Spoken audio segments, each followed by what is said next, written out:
Hello, my humans. So I recorded a big chunk of this video only to have the camera just stop. Just stop. No warning, no nothing. Just stop. So I'm going to attempt to recreate what I was talking about. Last week in the vlog, I talked about some ways to boost your strength when you weren't feeling like it was boostable.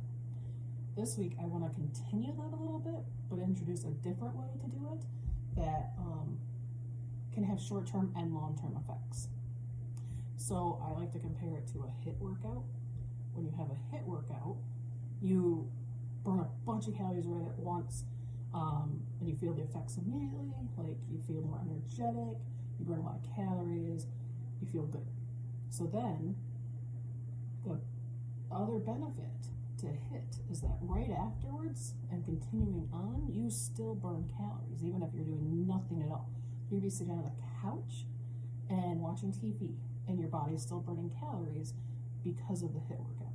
So this is kind of like that, where when you do it, the work that you're putting in, it's a lot of reflecting really, is going to help you right off the bat, but it's also going to help you in the long term because you're working through some things that you haven't really taken the time to think about. And by making yourself think about it, you're putting in the work that sets a foundation for a long time going forward. So when you find yourself in situations that maybe are uncomfortable, or you find yourself like really wanting to insert yourself in an area that's uncomfortable, and you don't feel you have the strength to do so, you can go back to this worksheet or go back to the thoughts you had while completing the worksheet and tap into the work that you did then, the thoughts that you had then, the reflections that you had then, and see if it takes you a little bit further. Does that make sense? It's like you're putting in the work, and it's going to carry you through other difficult times because you're going to sit back, you're going to reflect a little bit more, you're going to think about where you were before, you're going to think about how you worked through all of those. Okay, so I want to show you this, and this is going to be available to everybody. It's in the blog, so you can get it and you can fill it out for yourself and see how it works for you. So here it is. This is a Strength Boosters worksheet. So I took the theme of it from a really popular wedding tradition, not one that I personally did, but that a lot of people do. Something old, something new, something borrowed, something blue. So, first one, something old. What is something that has happened in the past that you wish you could redo? Take yourself through the process of what you would do differently now.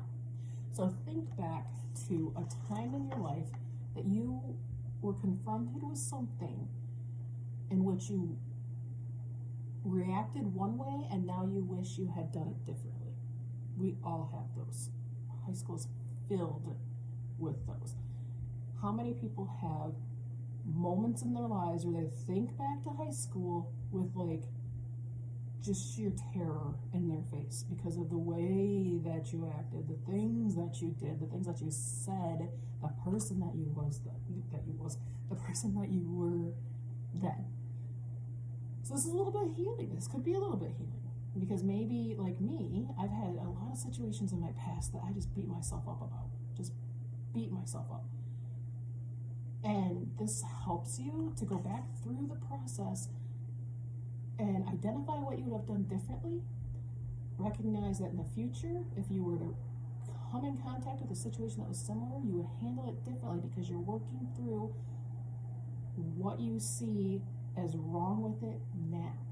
So, let's take high school for example. Say you were a jerk in high school and you were just really rude to somebody that was in one of your classes. Like, they really wanted to be your friend, you weren't a good friend to them, you weren't a good person to them, and it haunts you. You're like, I should have rose above.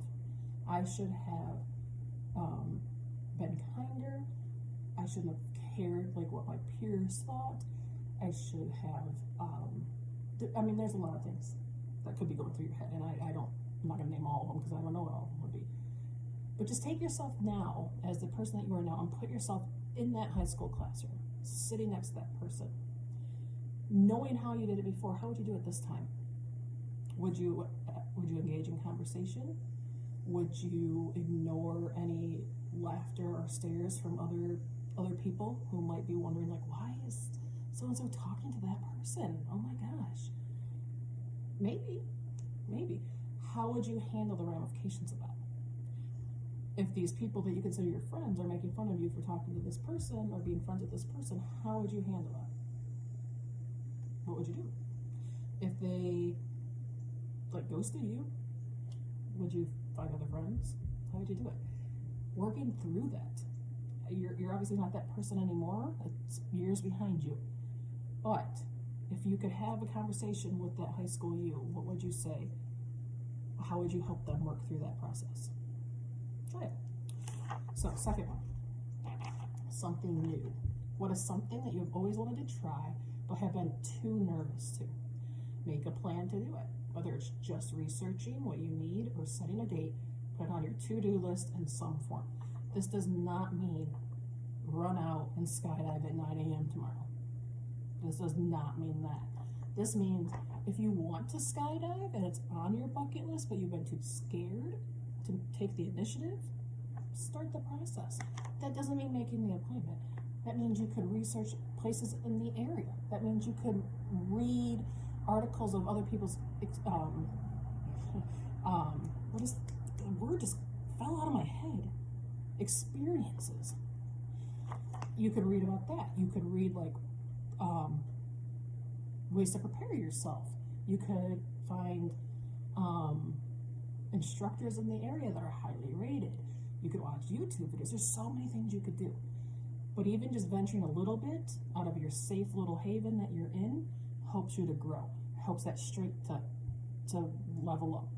So whereas maybe right now when you think of skydiving, you're like, oh, it would be cool, but I don't know. Like, I'd love to, but this is boosting that comfort level a little bit up. Like, you're venturing out of your comfort level, tiny little steps by tiny little steps.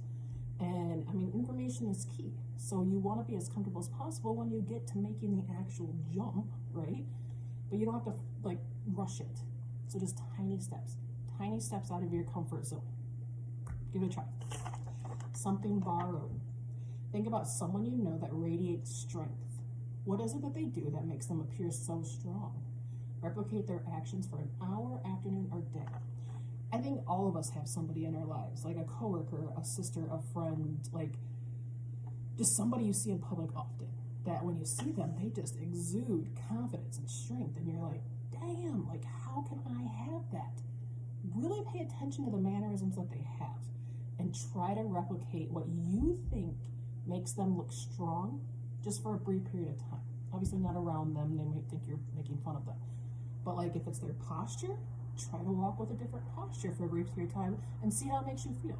If it's the way that they talk, try that out. If it's the way that they dress, I mean, maybe you think that they exude confidence because of the way that they dress. Maybe try that out. Whatever you think it is, like just try it on for size, borrow it from them, see if that makes you feel stronger, like how it makes them appear stronger. Maybe. Last one, something blue. Think of something that is holding you back from being at the level of strength that you desire. What is it? Why is it having this effect on you? How can you move past it? I can't answer this one for you. This could be for anybody. It could be something crazy different for everybody. Just something that, like, why don't I feel comfortable going out and trying these new things? What is stopping me and holding me back from that? Like, this takes deep reflection. This one isn't really super quick that you can do. This will take a little bit more time, but you have to be honest with yourself as well. Like, what is it? What is it? And maybe it's a bunch of things, but identify at least just one and put it on there. And then lastly, enter in your reflection date, and then there's a spot for review dates. Do this, but then come back to it. Re-review it. See if you need to do it again. See how much progress you've made since identifying these things. It'll help. Love you.